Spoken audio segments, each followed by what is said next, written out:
based in Edmonton, Alberta. So in 2009, I moved to Edmonton, Alberta from Vancouver and started working in banking. I was in banking for about 8.5 years and then made the move to selling for some of the top production and custom builders in Edmonton for about 6+ years. So around like 2018, 2019, I started selling homes in different capacities as an area sales manager. And then in 2024, I got licensed to sell real estate, joined a team, and then went solo about 3, 4 weeks ago. So I've been with LPT for a couple of weeks as a solo agent. So spring, summer, I like to I golf. I've got a dog. He's older, but we still go on daily walks. We my girlfriend and I were foodies, so we'll go to like to try to do restaurants, travel, things like that, and then we make frequent trips to BC. I'm actually in the process of getting my BC license as well. I like the variety. Working in the bank, the parts I liked about banking was, like the customer interaction. Like I like the acquisition part and the retention part.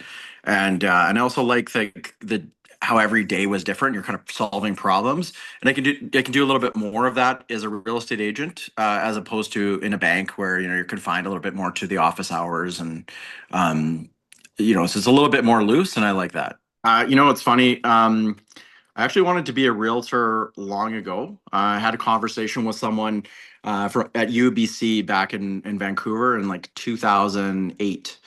And around that time, you had the market crash, of course. And the advice I was given was just, stay away, do something safe.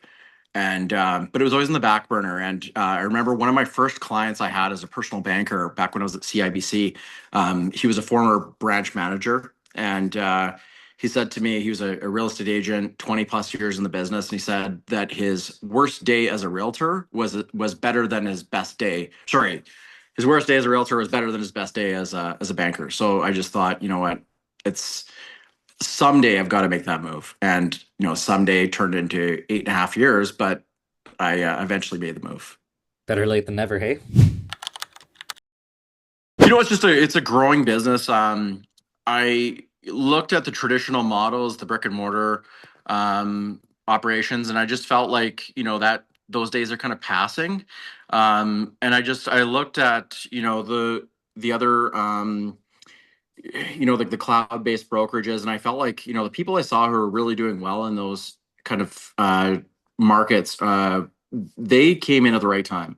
And I just felt like, LPT being new as it is to Canada, just to be, one of the first, let's say, 1,000 agents nationwide that gets to join this kind of budding cloud brokerage. It was just a huge opportunity I couldn't pass up. And then, getting to be there at the same time as like, people like Sean Getty it was a no-brainer for me. I had almost no hesitation. I knew that, at the end of the day, like it is a great brokerage. It seems to have a lot of, kind of forward thinking.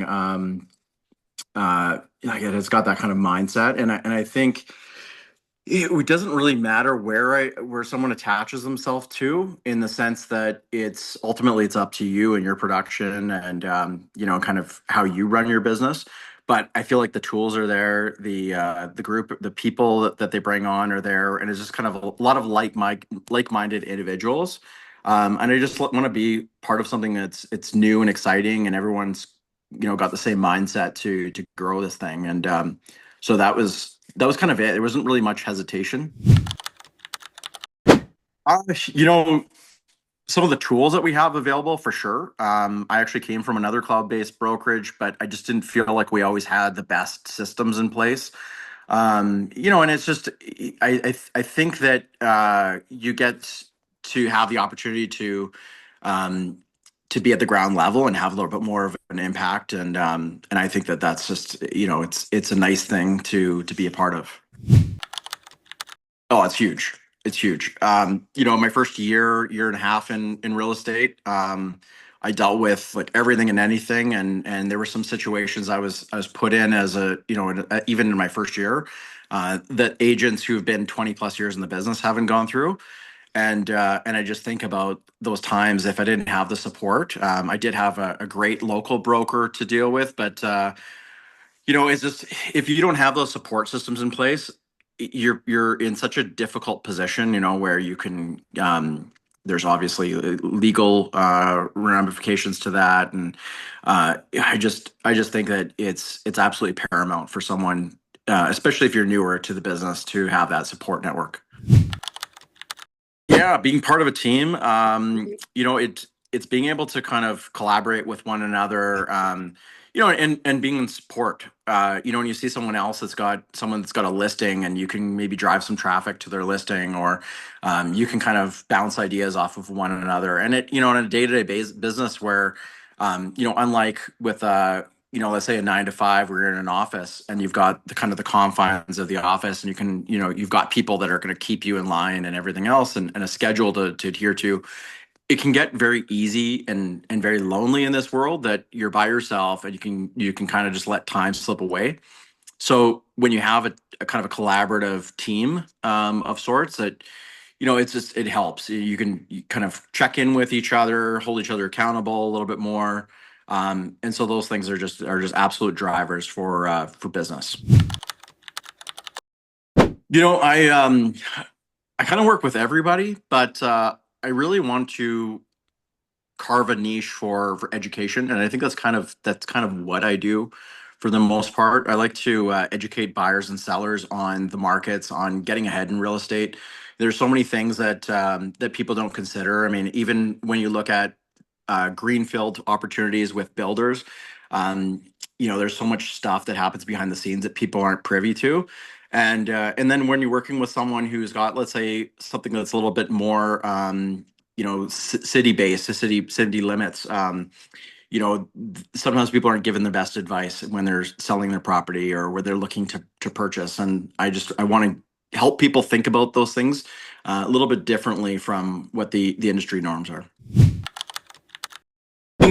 Seeing the results at the end of it, there's always those kind of feathers in your cap that you can get from getting through what seems like at the time a difficult, if not impossible, mountain to climb. And so whenever you get past something like that, it's just you learn from it, you grow from it, and it's something that you live to tell. And in the future, especially when we're as collaborative as we are, if one of your colleagues comes to you and says, does anyone know of what to do in this situation XYZ, you're able to give them a little bit of feedback, and maybe impart some of your knowledge from that previous experience.